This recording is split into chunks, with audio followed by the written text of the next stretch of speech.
Everyone, welcome back to my channel. This is Bhanu vlogs. ಇವತ್ತು ನಮ್ಮ ಪಕ್ಕದ ಹಳ್ಳಿಯಲ್ಲಿ ಹಳೆಬೀಡು ಅಂತಿದೆ. ಆ ಊರಲ್ಲಿ ಮಾದೇಶ್ವರ ಸ್ವಾಮಿಯ ರಥೋತ್ಸವ ಇತ್ತು, ಅಂದರೆ ಜಾತ್ರೆ ಇತ್ತು. ಸೊ ಬೆಳಿಗ್ಗೆ ಎದ್ದು ಪೂಜೆ ಎಲ್ಲ ಮುಗಿಸಿ ಸ್ಕೂಲಿಗೆ ಹೊರಟ್ವಿ. ಯಾಕೆಂದರೆ ಸ್ಕೂಲಲ್ಲೂ ಕೂಡ ಇವತ್ತು ಸೈನ್ಸ್ ಡೇ ಸೆಲೆಬ್ರೇಟ್ ಮಾಡಿದ್ವಿ. ಮಕ್ಕಳೆಲ್ಲ ಮಾಡೆಲ್ಸ್ ಎಲ್ಲ ಮಾಡ್ಕೊಂಡು ಬಂದಿದ್ದರು. ಸೊ ಅಲ್ಲಿಂದ ಡೈರೆಕ್ಟು ದೇವಸ್ಥಾನಕ್ಕೆ ಹೊರಟ್ವಿ. ಹರಕೆ ಇತ್ತು, ದೇವಸ್ಥಾನದ ರಥನ ಎಳಿಬೇಕು ಅನ್ನೋದು ಒಂದು ಹರಕೆ ಇತ್ತು. ಆದರೆ ಅಷ್ಟರಲ್ಲಿ ನಾವು ಹೋಗೋಷ್ಟರಲ್ಲಿ ಟೈಮ್ ಆಗಿಬಿಟ್ಟಿತ್ತು. ಸೊ ಹಾಗಾಗಿ ನಾವು ಈ ಸಲನೂ ರಥೋತ್ಸವನ ಮಾಡೋಕ್ಕಾಗಲಿಲ್ಲ. ಸೊ ಅದೆಲ್ಲ ಏನೇನಾಯಿತು, ಹೇಗಾಯಿತು, ಭಾನುಭೂವಿ ಹೇಗೆ ಖುಷಿಪಟ್ಟರು, ಹೇಗೆ ಹತ್ರು, ಎಲ್ಲ ವೀಡಿಯೋನು ಅಪ್ಲೋಡ್ ಮಾಡಿದ್ದೀನಿ. ವಿಡಿಯೋ ಇಷ್ಟ ಆಯಿತು ಅಂತ ಹೇಳಿದ್ರೆ ಗೊತ್ತಲ್ಲ, ಲೈಕ್ ಮಾಡಿ, ಶೇರ್ ಮಾಡಿ, ಕಮೆಂಟ್ ಮಾಡಿ, ಸಬ್ಸ್ಕ್ರೈಬ್ ಮಾಡಿ. ವಿಡಿಯೋನ ಎಲ್ಲೂ ಸ್ಕಿಪ್ ಮಾಡದೆ ಪೂರ್ತಿಯಾಗಿ ನೋಡಿ. ತೇರು ಎಳ್ದು ಆಗಲೇ ಟೈಮ್ ಆಗೋಗಿದೆ, ನಾವು ಲೇಟಾಗಿ ಬರ್ತಾಯಿದ್ದೀವಿ. ತೇರು ಎಳ್ದು ಮುಗ್ದೋಗಿದೆ ಯಾವಾಗಲೇ. ನನ್ನ ಗಂಡ ಇವಾಗ ಕರ್ಕೊಂಬರ್ತಾಯಿದ್ದಾರೆ.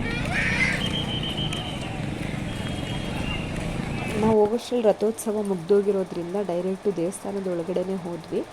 ಕೆಲವೊಂದಷ್ಟು ಜನ ಅಲ್ಲಿ ಹೊರಗಡೆನೇ ಪೂಜೆ ಎಲ್ಲ ಮಾಡ್ಕೊತಾ ಇದ್ರು. ನಾವು ಒಳಗಡೆನೂ ಮಾಡಬಹುದು ಅಂತ ಹೇಳಿ ಪೂಜೆ ಸಾಮಾನೆಲ್ಲ ಒಳಗಡೆನೇ ತೊಗೊಂಡೋದ್ವಿ. ಆದರೆ ಅಲ್ಲೇನು ಪೂಜೆ ಮಾಡಲಿಲ್ಲ. ಆದರೆ ದೇವ್ರ ದರ್ಶನ ಮಾತ್ರ ತುಂಬ ಚೆನ್ನಾಗಿ ಆಯಿತು. ದೇವರ ಅಲಂಕಾರನೂ ಅಷ್ಟೇ ತುಂಬ ಚೆನ್ನಾಗಿ ಮಾಡಿದರು. ಒಳಗಡೆ ಇಂಟೀರಿಯರ್ ಅಷ್ಟೇ. ಲಾಸ್ಟ್ ಟೈಮ್ ಹೋದಾಗ ನಾವು ಅದಿನ್ನೂ ರಿನೋವೇಟಲ್ಲಿ ಇತ್ತು, ಇನ್ನೂ ರಿನೋವೇಟ್ ಮಾಡ್ತಾನೆ ಇದ್ರು ದೇವಸ್ಥಾನ. ಬಟ್ ಈ ಸಲ ಫುಲ್ ಫಿನಿಶ್ ಆಗಿತ್ತು. ಹಾಗೆ ದೇವಸ್ಥಾನದ ಇಂಟೀರಿಯರ್ ಕೂಡ ತುಂಬ ಚೆನ್ನಾಗಿ, ತುಂಬ ಪ್ಲೆಸೆಂಟಾಗಿ ಮಾಡಿದರು. ಇಲ್ಲಿ ಗರ್ಭಗುಡಿಯಲ್ಲಿ ಶಿವಲಿಂಗನ ಪ್ರತಿಷ್ಠಾಪನೆ ಮಾಡಿದರು. ಅದಾದಮೇಲೆ ನಾವು ಹಣ್ಣು ಮತ್ತು ಅಂದರೆ ಬಾಳೆಹಣ್ಣು ಮತ್ತು ಜವನನ ತೊಗೊಂಡು ಬಂದ್ವಿ ರಥಕ್ಕೆ ಎಸೆಯೋಣ ಅಂತ ಹೇಳಿ. ಪಾಪುಗಳ ಹತ್ರನೂ ಎಸೆಸಿದ್ವಿ. ಅವ್ರಿಗೆ ಅಷ್ಟು ದೂರ ಏನು ಬೀಳಲಿಲ್ಲ. ನಾವು ತುಂಬ ಎತ್ತರಕ್ಕೆ ಎಸೆಯಲಿಲ್ಲ, ದೇವ್ರ ಪಾದಕ್ಕೆ ಬೀಳೋ ಥರ ಎಸೆದ್ವಿ.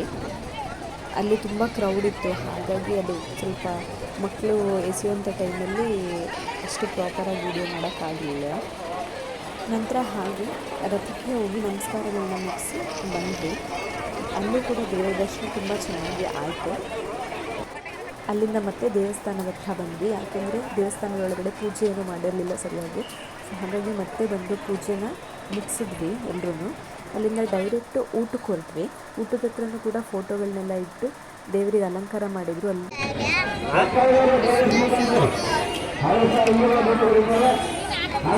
ಊಟ ಮಾಡೋಕ್ಕಿಂತ ಬಂದಿದ್ದೀವಿ. ಫಸ್ಟು ಪಾಯಸ ಮತ್ತು ಬೂಂದಿ ಹಾಕ್ಸ್ಕೊಂಡಿದ್ದೀವಿ, ಆಮೇಲೆ ಅನ್ನ ಸಾಂಬಾರು ಹಾಕ್ಸ್ಕೊಳ್ಳೋಣ ಅಂತೇಳಿ. ಏನಪ್ಪ ಹಂಗೆ ತಿನ್ನು ಮಗನೆ, ಅವ್ರೇನೂ ತೆಕ್ಕೊಟ್ಟಿಲ್ಲ ಅಂತ ಮುನ್ಸ್ಕೊಂಡು ಕೂತಿದ್ದಾರೆ. ತಿನ್ಕೊಂಡ್ರೆ ಬೇಗ ಬೇಗ ಕೊಡಿಸ್ತೀವಿ.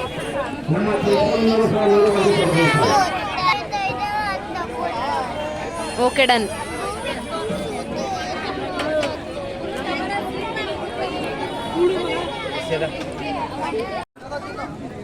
ಖಾಲಿ ಆಗಿದೆ. ಅವರಪ್ಪ ಹಾಕ್ಸ್ಕೊಬರೋಕ್ಕೆ ಅಂತ ಹೋಗಿದ್ದಾರೆ ಅನ್ನ ಸಾಂಬಾರು. ಇವರು ತಿಂತಾ ಇದ್ದಾರೆ. ಹೇಗಿದೆ ಮಗನೆ? ಚೆನ್ನಾಗಿದೆಯಾ ಭೂಮಿಮ್ಮ? ಪ್ರಸಾದ ಹೇಗಿದೆ? ಬೇಗ ಬೇಗ ಖಾಲಿ ಮಾಡಿ. ಮತ್ತೆ ಹರ್ಷಿತಕ್ಕ ಹೋದ್ರು ಅನ್ಸುತ್ತೆ. ನನ್ನ ಸ್ಟೂಡೆಂಟ್ ಒಬ್ಬರು ಬಂದಿದ್ದಾರೆ, ಇವ್ರ ಫೇವ್ರೆಟ್ ಅಕ್ಕ, ಅವರು ಹುಡುಕ್ತಾ ಇದ್ದಾರೆ.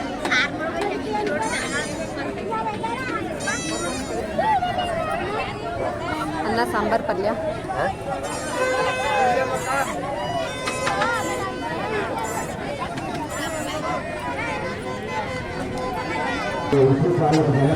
ನೋಡಿ, ನಮ್ಮ ಪ್ಲೇಟ್ ಖಾಲಿಯಾಗಿದೆ. ಭಾನುಭೂವಿ ಇನ್ನೂ ತಿಂದಾಗಿಲ್ಲ. ಪಾಪ ಅವ್ರ ಅಪ್ಪನೇ ತಿನ್ನಿಸ್ತಾ ಇದ್ದಾರೆ ಇವಾಗ.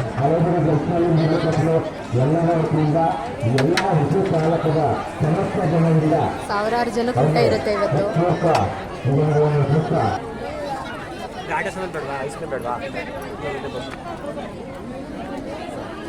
ನಮ್ಮ ಹುಣಸೂರು ತಾಲೂಕು ಜನಪ್ರಿಯ ಶಾಸಕರಾದ ಜಿ ಹರೀಶ್ವರವರಿಗೆ ನಮ್ಮ ನಲವತ್ತದು ವತಿಯಿಂದ ಮುಖ್ಯಮಾಲಿಕೆಯ ಸನ್ಮಾನವನ್ನು ಏರ್ಪಡಿಸಲಾಗಿದೆ. ಅವರು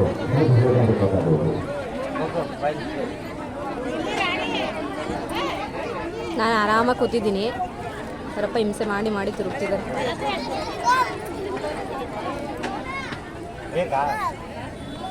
ಅವಳು ಆಟದ ಸಾಮಾನು ತಗೊಡ್ತಾರೆ ಅಂತ ಒಂದು ಅಗ್ಲೂ ಬಿಡಬಾರ್ದು. ಈ ಕತ್ತರ್ನ ಕೆಲಸಕ್ಕೆ ಏನು ಕಡಿಮೆ ಇಲ್ಲ. ಚಿನ್ನಿ ಇಲ್ಲೋಡು, ಮೋಸ್ಟ್ಲಿ ಗಾದಿ ಇದಕ್ಕೆ ಹೇಳಿರೋದು. ಮಕ್ಳು ಕರ್ಕೊಂಡು ಜಾತ್ರೆಗೆ ಹೋಗ್ಬೇಡ, ಹೆಂಡ್ತಿ ಕರ್ಕೊಂಡು ಮದ್ವೆಗೆ ಹೋಗ್ಬೇಡ ಅಂತ. She is crying. ಇಲ್ಲಿರೋದೆಲ್ಲ ಮ್ಯಾಕ್ಸಿಮಮ್ಸ್ ಐಟಮ್ಸು ನಾವು ಆಲ್ರೆಡಿ ಪರ್ಚೇಸ್ ಮಾಡಿಬಿಟ್ಟಿದ್ವಿ. ಬೇಡ ಅಂತ ಎಸ್ತಿರೋದು ಇದೆ, ವೇಸ್ಟಾಗಿ ಎಸ್ತಿರೋದು ಇದೆ. ಆದರೂ ಇವ್ರಿಗೆ ಮತ್ತೆ ಮತ್ತೆ ಮತ್ತೆ ಅದೇ ಕೇಳ್ತಾರೆ. ನಾನು ಬೇಡ ಅಂತಿದ್ದೀನಿ, ಅವ್ರ ಅಪ್ಪ ಏನಾದರೂ ತೆಕ್ಕೊಡ್ಲೇಬೇಕು ಅಂತ ಡಿಸೈಡ್ ಮಾಡಿರೋ ಥರ ಇದೆ.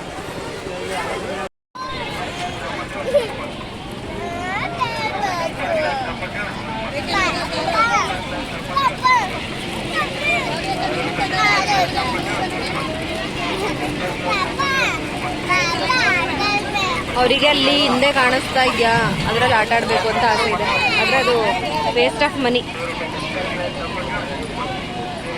ಮಗನೇ ಇಲ್ಲಿ ನೋಡು.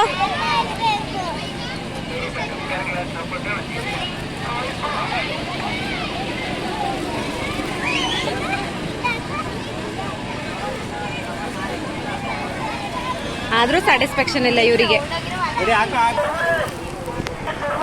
ಕೊನೆಗೂ ಒತ್ತಾಯ ಮಾಡ್ಕೊಂಡು ಹತ್ಕೊಂಡು ಕರ್ಕೊಂಡು ಬಂದಿದ್ದಾರೆ.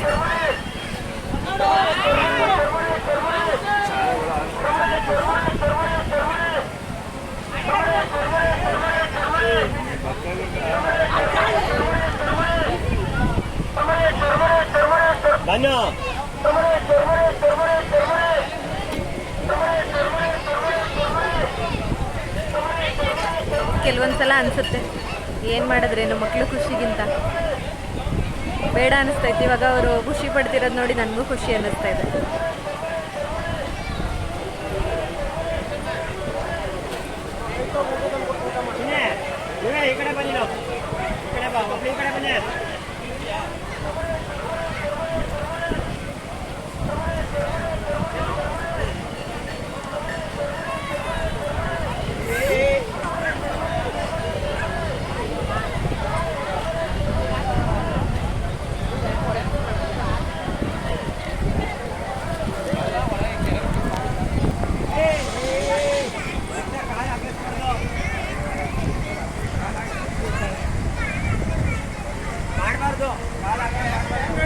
ಅವರಪ್ಪ ಇನ್ಸ್ಟ್ರಕ್ಟ್ ಮಾಡ್ತಾ ಇದ್ದಾರೆ.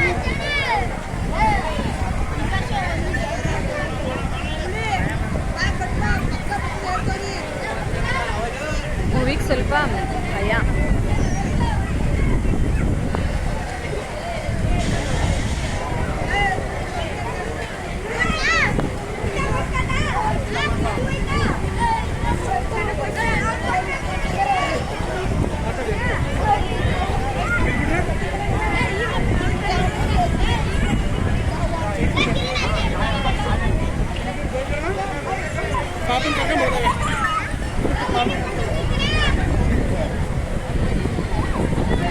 ಅವರಪ್ಪಂಗೆ ಭಾಳ ಖುಷಿ.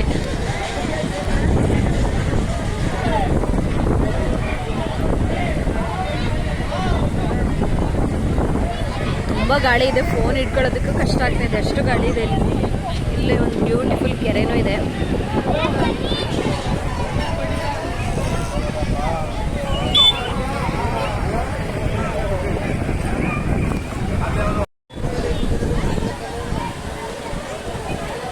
ಎಂಜಾಯ್ ಮಾಡಿದ್ರಾ?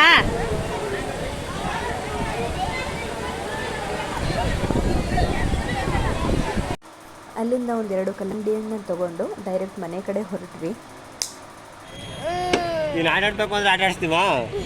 ಎಲ್ಲ ಆಗಿದ್ರು ಅಳ್ತಿದ್ದಾಳೆ. ಇವಾಗ ಮನೆಗೆ ಹೋಗ್ತಾ ಇದೀವಿ. ಅತ್ತು ಬಾ, ಅತ್ತಮ್ಮ.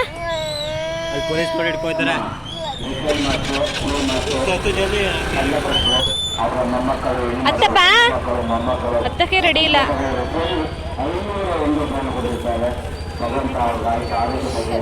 ಹತ್ತು ಹತ್ತು ಮಗನೆ.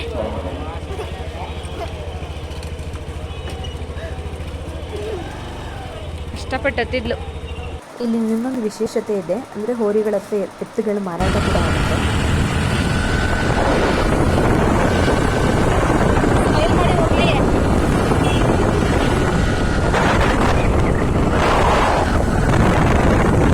ಈ ರೀತಿಯಾಗಿ ಮಹದೇಶ್ವರ ಸ್ವಾಮಿನ ಅಲಂಕಾರ ಮಾಡಿದರು. ಸೊ ಇದಾಗಿತ್ತು ಇವತ್ತಿನ ವ್ಲಾಗ್. ಈ ವ್ಲಾಗ್ ಇಷ್ಟ ಆಯಿತು ಅಂತ ಹೇಳಿದ್ರೆ ಗೊತ್ತಲ್ಲ, ಲೈಕ್ ಮಾಡಿ, ಶೇರ್ ಮಾಡಿ, ಕಮೆಂಟ್ ಮಾಡಿ, ಹಾಗೆ ಸಬ್ಸ್ಕ್ರೈಬ್ ಮಾಡೋದನ್ನು ಮರಿಬೇಡಿ. Thanks for watching.